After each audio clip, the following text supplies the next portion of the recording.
Let's talk about Alan Wake crashing on startup. Working fix in a simple and calm way. We'll go step by step. Start by making sure your graphics drivers are completely up to date. Outdated drivers are a common culprit for crashes, especially with new demanding titles like Alan Wake. Head over to NVIDIA or AN's official website.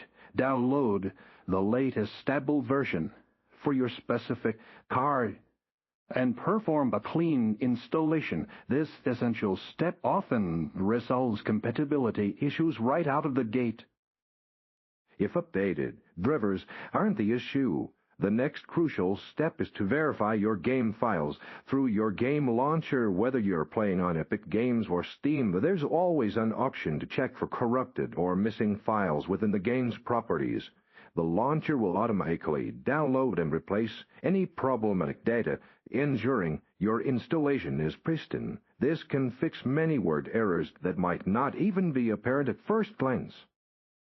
Sometimes Alan Wake just needs a little more authority. To run correctly on your system, try launching the game executable directly as an administrator to bypass potential permission conflicts.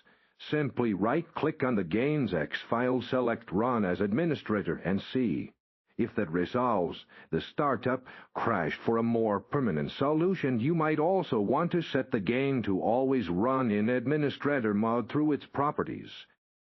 Background applications and various game overlays can often conflict with Alan Wake, leading to frustrating startup crashes. Try temporarily disabling any overlays from programs like Discord, GeForce Experience, or other recording software before you launch the game. Additionally, close any unnecessary programs running in the background to free up valuable system resources. A clean slate can sometimes be all it takes to get you into the terrifying dark place without interruption.